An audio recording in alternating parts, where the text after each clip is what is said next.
하나님 말씀 보겠습니다. 창세기 16장 1절 말씀입니다.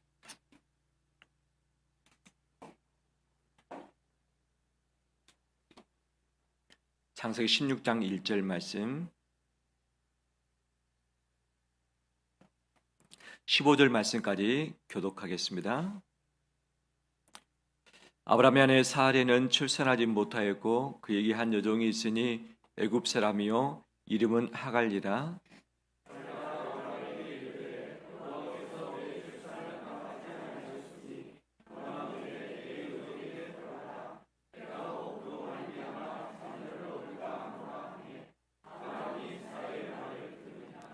아브라함의 아내 사레가 그 여종 애굽 사람 하갈을 데려다가 그 남편 아브람에게 첩으로 준 때는 아브람이 가나안 땅에 거주한 지 10년 후였더라.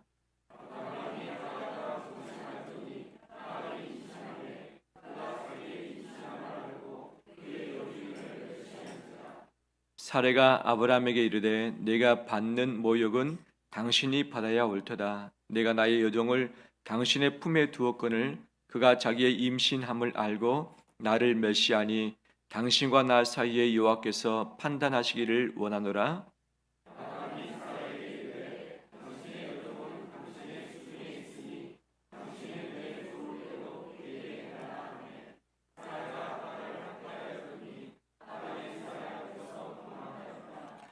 여호와의 사자가 광야의 샘물 곁 곧 술길 샘 곁에서 그를 만나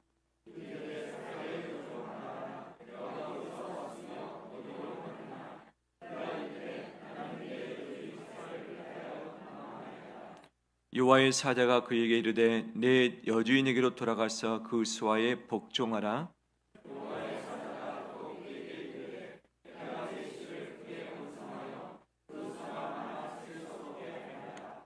여호와의 사자가 또 그에게 이르되 내가 임신하였은즉 아들을 낳으리니 그 이름을 이스마엘이라 하라. 이는 여호와께서 내 고통을 들으셨음이니라.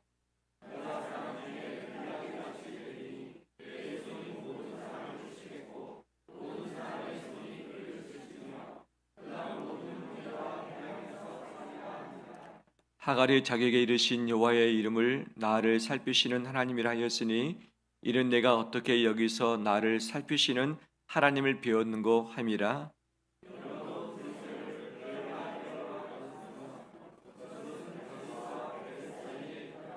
같이 읽겠습니다. 하갈이 아브람의 아들을 낳음에 아브람이 하갈이 낳은 그 아들을 이름하여 이스마엘이라 하였더라. 아멘. 저 앞에 나오신 우리 성도들을 사랑하고 축복합니다. 우리 서로 인사 나눌까요? 잘 오셨습니다. 축복합니다. 영상을 통해서 함께 예배 드리신 우리 성도들을 축복합니다. 멀리에서 예배 드리시면서 예배당에 오지 못하는 상황이지만 그 현장이 하나님의 성전 되길 간절히 소망합니다. 한 주간 동안 고생 많이 하셨죠? 네. 나는 좋은 사람입니까? 아니면 나는 나쁜 사람입니까? 손을 들어볼까? 나는 나쁜 사람인 것 같다. 손 들어보실래요? 나는 좋은 사람인 것 같다. 예. 감히 한 분이 용기 있게 손을 들었습니다. 예. 우리가 볼 때도 좋은 사람도 있고 나빠 보이는 사람도 있는데 찬찬히 뜯어보면 좋은 사람이라 할지라도 그에게 100% 좋은 것만 있는가? 그렇지는 않죠. 때로는 욕심 부리는 모습도 보이고 때로는 인간적인 냄새가 나기도 하고 때로는 자기 실수 때문에 넘어지기도 하는 모습을 분명 봅니다. 이 세상에 완벽한 좋은 사람은 존재하지 않습니다. 반대로 악한 사람, 나쁜 사람, 좋지 않은 사람을 자세히 보면 그의 100% 모든 것이 악한가? 그렇지도 않죠. 그가 사랑하는 자에게는 헌신하기도 하고 자기의 소중한 것을 내어주기도 하는 거죠. 어떻게 보면 그에게 착한 구석도 있는 것을 봅니다. 즉 온전히 악한 사람만 존재하는 것도 아니다. 이 시대는 사람들이 많이 있는데 좋은 부분도 있고 좋지 못한 부분도 있을 뿐이다. 우리가 사람을 찾을 때에 좋은 사람 찾게 해달라고 하지만 좋은 사람을 찾는 것은 불가능하죠. 대신 이미 내게 주어진 사람, 이미 만난 사람의 그 안에 좋은 모습을 찾는 것이 우리가 할 수 있는 최선이기도 하는 거죠. 내가 봤을 때 저 사람은 참 나쁜 사람, 나에게 해를 끼칠 사람, 내게 덕이 안 될 사람이라 할지라도 그 안에 좋은 구석이 있다 없다? 있다. 선한 내용이 있다 없다? 있다라고 하는 거죠. 사람은 불완전한 존재이기 때문에 좋은 것도 있고 좋지 않은 것도 갖추고 있는 것이죠. 성경에서 존경받는 많은 사람이 등장합니다. 존경받는 대상이라 할지라도 그에게 100% 선함만 존재하는가? 그렇지 않죠. 부족한 것도 있고 죄성도 보이고 욕심도 보이고 믿음 없는 것도 보일 수밖에 없는 거죠. 성경에 존경받는 인물 중에 아브라함이 있습니다. 히브리서 11장 말씀에서도 그는 믿음의 사람이란 말을 하고 있고 성경은 믿음의 조상 아브라함이라고 지칭을 하고 있죠. 믿음이 있기 때문에 하나님의 칭찬받고 이 후대가 그를 존중하고 존경하고 있기도 하죠. 하지만 아브라함 안에 100% 좋은 믿음, 완벽한 믿음만 갖고 있었는가? 그렇지도 못합니다. 아브라함 안에 연약한 모습, 부족한 모습이 분명 담겨져 있는 것이죠. 언제 이것이 드러나는가? 사람이 한계에 도달하면 자기의 본 모습이 다 드러납니다. 한계에 도달하면 우리는 어느 정도 마음을 먹으면 참을 수 있고 어느 정도 힘을 쓰면 내 에너지 가지고 버틸 수 있습니다. 그렇지만 참을 수 있는 한계점에 도달하든지 내 체력이 고갈하든지 내 돈이 바닥나면 우리의 인간된 진면목이 여실히 다 드러날 수밖에 없죠. 아브라함 하나님의 약속을 받았습니다. 이미 그 전부터 받았는데 이 가나안 땅에 들어오면서 하나님이 또 약속해 주셨어요. 내가 너에게 이 가나안 땅을 주겠다. 너와 내 자손에게 주겠고 너 자손을 민족되게 해주겠다 약속하셨고 이것도 한 번이 아니라 두 번, 세 번씩 이미 재차 확인까지 해주셨고 언약까지 맺으셨죠. 그렇다면 그 약속의 말씀을 믿고서 기다리는 것이 마땅한데 지금 가나안 땅에 들어온 지 몇 년이 흘렀다고 읽었습니까? 10년이 흘렀습니다. 가나안 땅에 들어온 지 75세였습니다. 현재 몇 세입니까? 85세가 되었죠. 분명히 10년 전에도 약속하셨고 얼마 전에도 약속하셨는데 그 약속이 성취되지 않는 거예요. 애를 써도 안 되는 거예요. 아브라함의 나이 85세, 사라의 나이 몇 세? 75세. 사라의 나이가 많이 들었습니다. 자기 몸이 아이를 가질 수 없는 상태라는 것을 이미 직감을 하고 있었던 것이죠. 기다렸는데 이루어지지 않습니다. 하나님이 약속하셨는데 이 약속을 까먹으셨을까? 내가 뭐가 부족해서 이 약속을 이루어지지 않을까? 기다림의 한계점이 도달했던 것이죠. 그들의 기다림 한계점이 몇 살인가, 몇 년인가, 10년이었던 거예요. 그래서 사라는 이제 생각을 합니다. 하나님이 나에게 안 주시는가 보다. 내가 아이를 낳을 수 있을 때 주셔야 되는데 이제 아이를 낳을 수 없는 몸이 되었으니 이제는 하나님을 포기하겠다. 그래서 그때 당시 고대 근동에서 썼던 방법, 우리나라에서도 많이 썼던 것이죠. 번처가 아이를 못 낳든지 또는 아이 낳는 것이 그 수가 적을 때에 더 많은 자손을 얻기 위해서 첩을 얻는 경우가 참 많이 있었죠. 번처가 있고 또 작은 마누라 또는 작은 어머니라고 지칭하기도 하죠. 그래서 사라가 자기 몸에 있는 여종 하갈을 기억을 했습니다. 그리고 남편에게 상의했습니다. 남편, 하나님이 나에게 자식 안 주는데 그대로 가다가는 우리 미래 어떻게 되겠는가?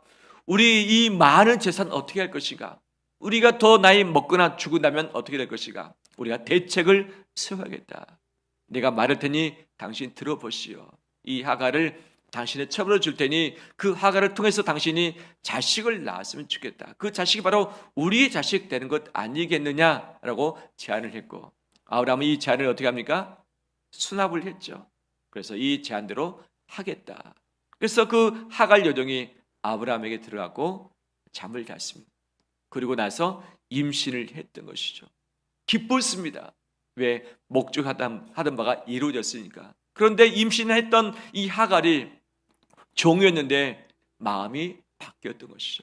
그래서 자기 자신을 갖고 있는 그 아기씨, 하지만 여주인은 갖고 있지 못했습니다. 그래서 여주인을 어떻게 합니까? 멸시하기 시작을 했었던 것이죠. 이 여기서 멸시라는 단어가 어떤 단어인가? 이 칼날이라고 하는 단어인데 하찮게 대하다, 시시하게 보다, 가볍게 대하다, 저주하다의 의미가 이 안에 담겨져 있는 거죠. 자기 여주인인데 하찮게 대하는 것이죠. 마치 자기 종을 부리듯이. 왜? 여주인은 없는 것을 자기 혼자 갖고 있었으니까 그것 가지고 자기 자신을 드러내고 여주인을 자기 밑으로 발로 밟는 일들을 그가 자행을 했었던 것이죠. 사라가 이것을 받고서 너무 고통스럽습니다. 너무 고통스럽습니다. 내게 없는 것을 그녀가 가졌는데 이것도 마음이 불편합니다. 시기도 됩니다.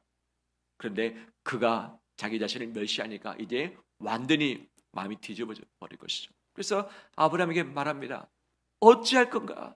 당신이 받을 모욕을 내가 왜 받고 있는가? 어떻게 할 것인가? 아브라함은 말합니다. 당신이 수중했으니까 당신 마음대로 하시오. 이때 사라가 하갈을 어떻게 합니까? 학대하기 시작했습니다. 학대. 홀몸도 아닙니다. 임신하게 되면 몸이 달라지죠. 몸이 힘든 부분이 있고 또 여러 가지 면역력도 약한 부분이 있습니다. 더 잘 먹어줘야 되고 더 잘 쉬어야 됩니다. 그런데 여주인 사라가 하갈을 학대하니까 하갈이 견디지 못하는 거예요. 참다가 어떻게 합니까? 도망가 버리고 맙니다. 이 광야로 도망가는데 하나님은 어떻게 하신가? 그녀를 가만히 두지 않으시고 광야에서 하나님의 천사를 보내시사 그녀를 만나게 하시고 하나님의 말씀을 그녀에게 이야기해 주신 것이 오늘 읽었던 본문의 대목이기도 하는 거죠. 어떻게 보면 참 아쉬운 장면들이 많이 나옵니다. 하나님의 약속이 분명히 있었는데 내 몸이 상황이 그렇게 되지 않다 보니까 정말 다른 마음을 먹는 거예요. 다른 생각을 하는 거예요. 믿음으로 마지막까지 기다려야 할 텐데 기다리지 못한 채 인간적인 방법으로 행동을 해버리는 거죠. 즉 불신의 씨앗을 뿌려버리는 거예요. 이 불신의 씨앗이 분명 싹이 나서 열매를 맺었지만 이것으로 말미암아 후대까지 서로 원수지간이 돼서 어려움 가운데 있는 것이 바로 아브라함의 선택, 바로 사라의 선택이기도 했었던 것이죠. 분명 사라가 이 마음이 들 수도 있었을 것입니다. 왜? 자기는 자식이 못 낳았는데 첩을 통해서 자식 나면 그나마 내 노후를 우리 다음 세대를 준비할 수 있으니까 자신의 생각으로 최선의 것을 선택을 했던 거죠. 하지만 이 최선의 선택은 무엇과 맞지 않았습니까? 하나님의 약속, 그 말씀과 맞지 아니했던 것이죠. 이것이 서로 맞지 않을 때 결국 우리는 말씀을 선택하고 믿음으로 반응해야 될 터인데 믿음으로 반응하지 못하고 인간적인 방법으로 반응을 해버렸던 것이죠. 그러면 사라가 이런 생각을 가졌을 때 아브라함이라면 어떻게 해야 될 것인가? 당신이 그렇게 생각하는 거 내가 다 이해한다. 당신의 처지 내가 다 안다. 나도 안타깝다. 하지만 하나님이 우리에게 약속하셨으니까 조금 더 기다려보자. 조금 더 기다려보자라고 사라를 설득할 수도 있었음에도 불구하고 아브라함은 사라의 권면에 그냥 수납을 해버리고 만 것이죠. 하갈과 첫날밤을 치렀을 때 아브라함의 생각은 어떠했을까?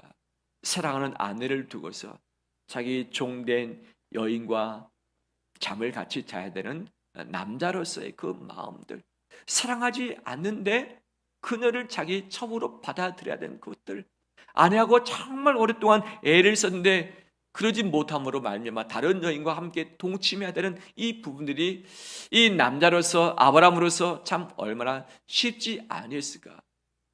자식을 얻는 데 있어서 잉태하는 걸 보고서 잠깐 기뻐했을 터이지만 자기 아내하고 서로 갈등이 생깁니다. 문제가 생겼습니다. 여인들끼리 서로 싸웁니다. 이때 중재하면서 이 갈등을 마치게 해줘야 할 대상은 아브라함이었던 것이죠. 그런데 아브라함이 어떻게 합니까? 이 불을 적극적으로 해결하지 않고 당신 마음대로 해라 라고 하면서 이것을 책임을 밀어버린 것이죠. 하갈은 어떻게 했는가? 학대로 말미암아 자기의 마음에 있는 것들을 분풀이하듯이 풀어버리는 것이죠. 분명히 하갈도 이 문제를 당했을 때 아브라함에게 여쭈어서 내가 이렇게 힘든데 바로 이것을 풀어주면 어떻게 했는가?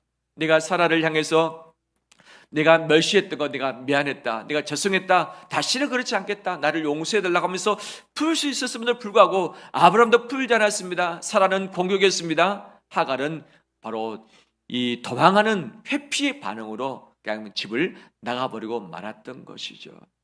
하갈 없는 여인이었습니다. 그가 어떻게 이 아브라함의 척으로 왔을까? 그는 애굽 여인이라고 말하고 있는데 예전에 기근이 들었을 때 애굽 땅에 간 적이 있죠.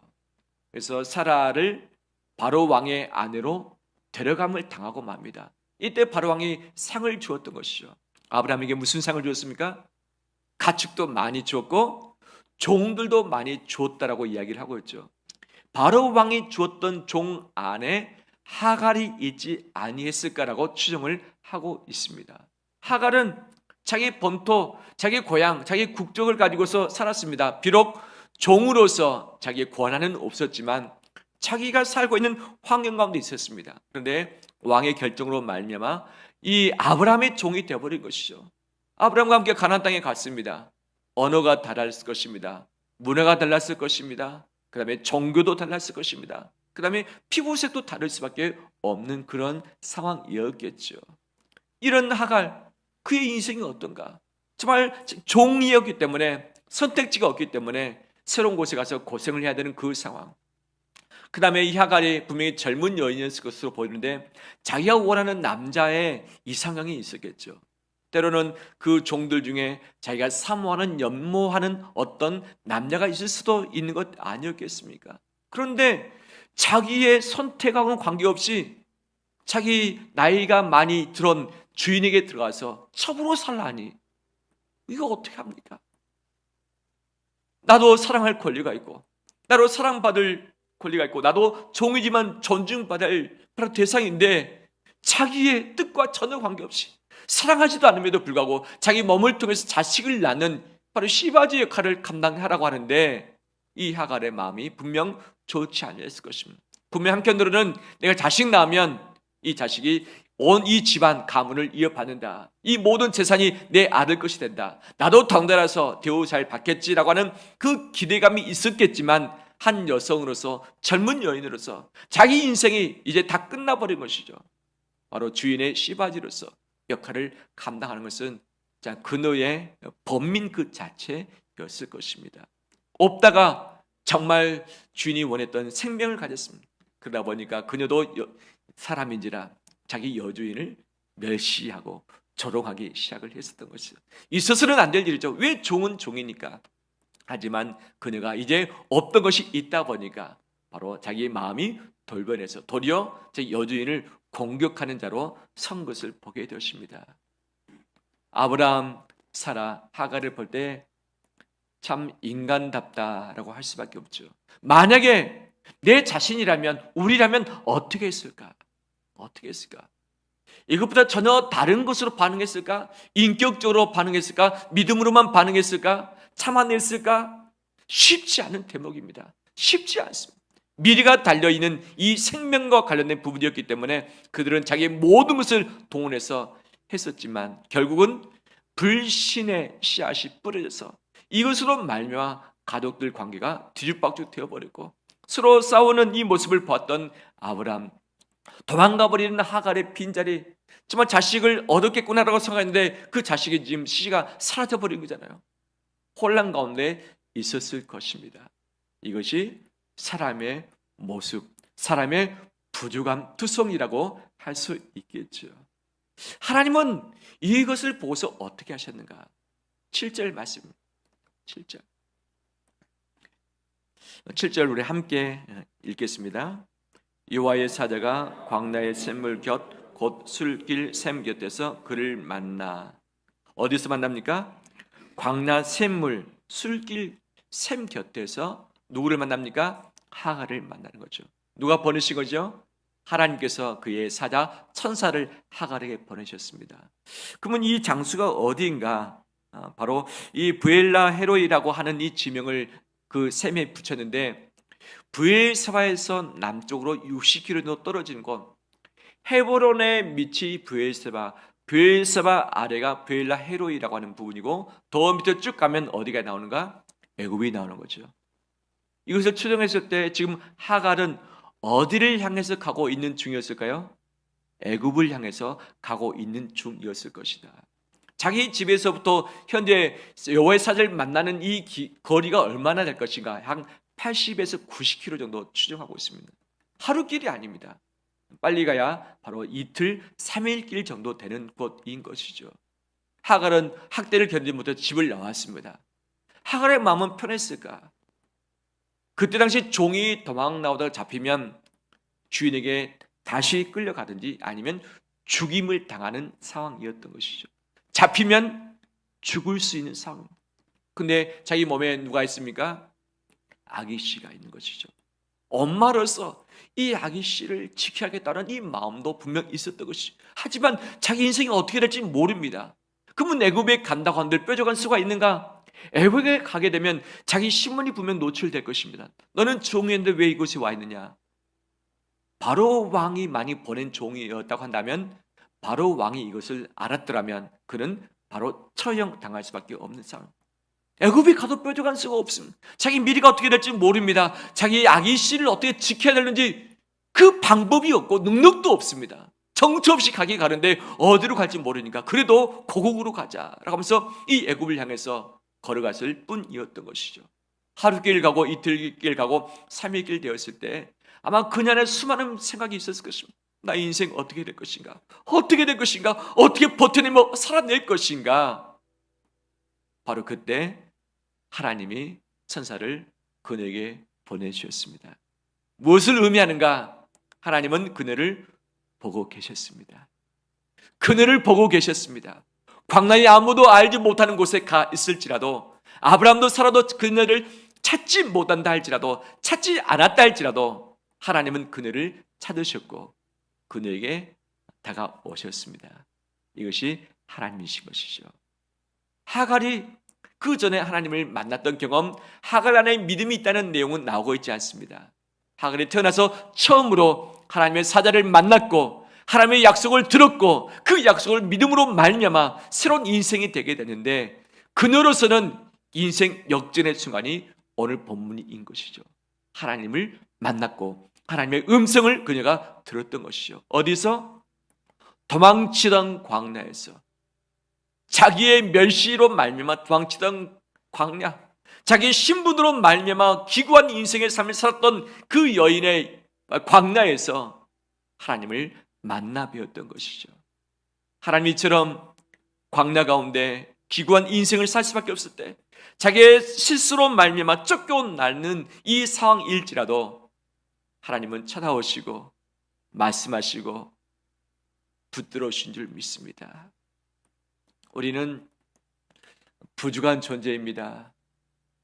인격도 부족하고 능력도 부족하고 생각도 부족하고 우리 행동도 부족합니다. 온전한 사람은 있지 않습니다. 우리가 믿음을 가지고 산다 하지만 모든 부분에 믿음이 만족 충전되어 있는가? 그렇지 않습니다. 어떤 부분은 강점이 있는가 하면 어떤 부분은 약한 믿음의 부분도 분명 있는 것이, 이것 때문에 우리는 넘어지고 실수하고 이것 때문에 깨지고 이것 때문에 갈등이 있고 이것 때문에 또 아파하고 있는 것이죠. 세상의 요지경이라는 노래가 있듯이 인생 요지경인 것이 우리이죠. 이런 우리를 사람의 믿음 없음으로 말미암아, 사람의 인간적인 것으로 말미암아, 사람의 비인격적인 미성숙한 부분으로 말미암아 뒤죽박죽 때문에 다 와랑창 깨져버린 바로 이들의 삶의 형태, 하나님이 개입하시사 하나씩 하나씩 풀어주시고 하나님의 뜻 가운데 이 모든 것들을 인도해 가셨습니다. 할렐루야. 그분이 바로 우리를 살피시는 하나님인 줄 믿습니다. 하나님은 하갈에게 어떻게 말씀하시는가? 오늘 10절 말씀 보겠습니다. 여호와의 사자가 또 그에게 이르시되 내가 내 씨를 크게 어떻게 하여? 번성하여 그 수가 많아 셀 수 없게 하리라. 아브라함이 하셨던 약속인데 누구한테 하십니까? 하갈에게 하십니다. 하갈은 선택한 그런 민족이 아니었습니다. 아브라함의 씨도 아니었고 가족도 아니었습니다. 아브라함의 종이었지만 하나님은 이 하갈에게 약속하시죠. 내 씨를 크게 번성하여 수가 많아 셀 수 없게 하겠다. 11절에 여호와의 사자가 또 그에게 이르시되 내가 임신하였은즉 아들을 낳으리니 그 이름을 무엇이라 하라? 이스라엘을 해라. 이는 여호와께서 내 고통을 들으셨음이니라. 이스마엘 뜻이 무엇인가? 스마.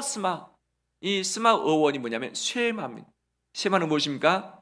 들으라, 듣다의 의미죠. 엘은 무엇입니까? 여호와 하나님, 하나님이 들으신다. 자, 아들 이름을 이스마엘을 부를 때마다 무엇이 기억났을까요?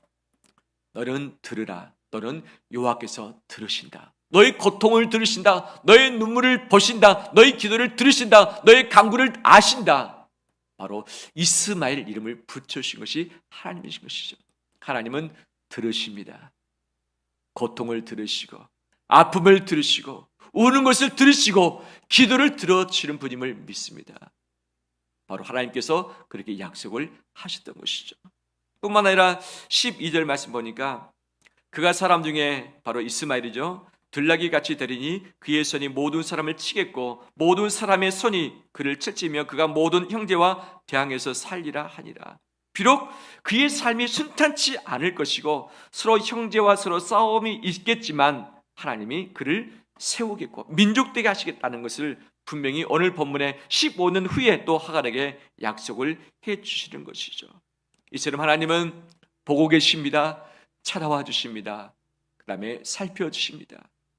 모세가 광야의 인생을 40년 살 때에 그 어떤 누구도 모세를 알지 못하고 잊어버렸을 때에 하나님은 기억하시사 모세를 찾아오시고 그를 만나 주셨습니다. 엘리야가 두려움 가운데 광야로 나가서 혼자 노뎀나무 밑에 누워서 죽기를 청했을 때 하나님이 보시고 사자를 보내시사 그를 살려주셨고 하나님의 산에서 그를 만나게 해주셨습니다. 예수 그리스도 홀로 나가서 광야에서 기도하실 때에 하나님은 천사를 보내셨고 성령을 통해서 그를 돕게 해주셨습니다. 하나님 우리를 홀로 두지 아니하십니다. 나를 보고 계십니다. 나를 찾아와 주십니다. 내게 말씀해 주십니다. 내 인생을 책임져 주십니다. 그 출발점이 믿음 없는 가운데, 실수 가운데, 죄성 가운데, 욕심 가운데, 비인격적인 미성수 가운데 행했을지라도, 내가 넘어뜨린 실수를 할지라도, 내가 잘못 버린 불신의 씨앗을 할지라도 하나님 그 모든 것을 합해서 하나님이 살피시고 주의 선하심을 우리 인생 가운데 나타내실 줄 믿습니다.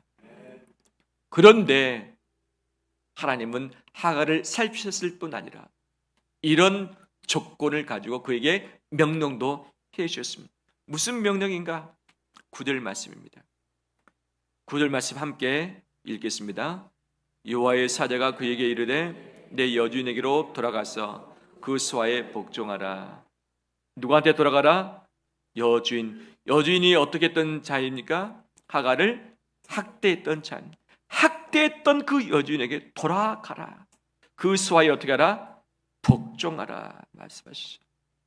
분명히 하갈을 찾아오셨고 하갈을 살피셨고 하갈에게 약속도 해주셨는데 이 하갈에게 돌아가서 다시 복종하라 말씀하신 거예요. 너는 종이다. 사람 밑에 가는 것이 맞다. 그 현장이 쉽지 않을 것이다. 가면 또 학대받을 것이다. 도망했다가 돌아왔는데 좋은 시선으로 그를 볼 리 없습니다. 아브라함이 앞으로 그를 의심할 수밖에 없습니다. 왜? 또 도망갈 수 있기 때문에. 다른 종들이 그를 어떻게 볼까요? 그래, 너가 주인의 씨앗을 가졌다고 너가 기고만장하더니 너가 도망갔구나. 너 다시 돌아왔는데 그래, 너가 그렇지 라고 하면서 다른 사람이 하갈을 제대로 사람 대접해 줬을까? 쉽지 않습니다. 사라는 어땠을까? 더 계속 학대하면 또 도망갈 수 있기 때문에 좀 조심한 부분도 있었겠지만 이 하갈을 좋지 않게 보는 것이 사라의 눈빛이기도 했었던 것이죠.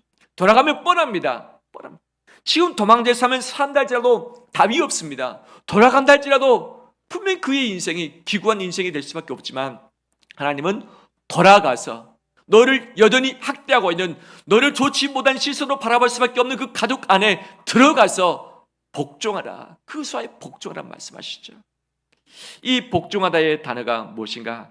아나라는 히브리어입니다. 박해하다, 나쁘게 대접하다, 억압하다, 굴복시키다, 구리다, 괴로움을 주다, 꿇어 절하게 하다.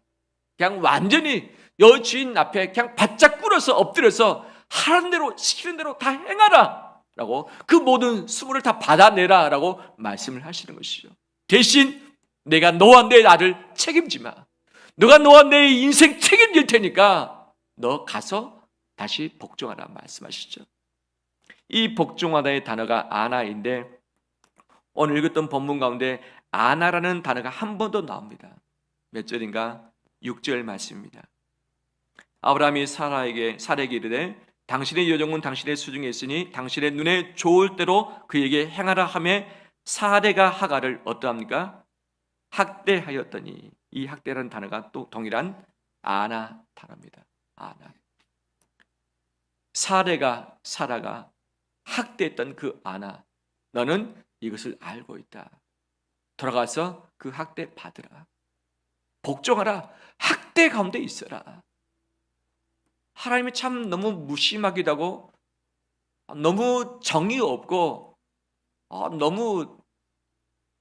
너무한 분으로 볼 수 있겠지만 하나님의 뜻이 이것이라는 것을 말씀해 주고 있는 것이죠. 하나님은 우리를 살피시는 분이십니다. 찾아와 주시는 분이십니다. 필요한 것들 채우신 분이십니다. 우리의 미래를 예비하시고 선한 길로 인도하여 가실 것입니다. 하지만 하나님은 때로는 우리에게 복종하라고 말씀하실 수 있습니다. 학대받는 현장에 있으란 말씀하실 수 있고 고난의 현장에 머물르라고 말씀하실 수 있습니다. 살피시기 때문에, 하나님의 은혜가 있기 때문에 모든 것을 형통케 하시고 고난을 다 제거하신 분은 아니다. 앞으로 돌아가서 15년 동안 또 가서 고난 가운데 학대받아야 되는 삶이 하갈의 삶인데 하나님은 정확하게 말씀하시죠. 가서 복종하라. 가서 복종하라. 있기 싫은 장소, 만나기 싫은 사람, 그 대우받기 싫은 그 모든 형편 가운데 너가 머물러라. 이것이 내 뜻이고 내 명령이다. 대신 너 인생은 내가 책임져주고 너가 살아가는 그 생명 내가 책임져 주마라고 말씀을 하시는 것이죠. 우리는 억압받는 장소, 무시당하는 장소, 힘든 장소, 고난의 장소를 피하고 싶은 마음이 간절합니다. 도망가고 싶은 마음도 분명 있습니다. 몸이 아파서, 재정적인 어려움 가운데서, 사람과 관계에 있어서 정말 시험될 때가 많이 있습니다. 하지만 하나님은 때로는 그 수화에 복종하라, 그 수화에 복종하라는 것을 우리에게 말씀하시고 나를 연단시키시고 나를 오직 주님만을 바라보게 하는 대로 세우실 수 있다는 사실을 잊지 않는 우리 되길 간절히 원합니다. 탈피하고 싶고 다 때려치고 싶고 손 놓고 싶고 어디론가 훌쩍 가고 싶은 마음이 있을지라도 하나님이 나에게 원하시는 자리, 나에게 바라시는 그 현장이 있다는 사실을 잊지 않으시고 이것을 붙들고 나가길 원합니다. 이것도 믿음입니다. 이 믿음 가운데 있을 때 죄의 약속의 말씀을 우리를 통해서 성실하게 성취하실 줄 믿습니다. 하나님은 살피시는 하나님이십니다. 우리를 보고 계십니다. 알고 계십니다. 우리가 그분을 믿고 의지하며 나갈 때에 하나님의 선하심이 우리 가운데 임하게 될 줄 믿습니다.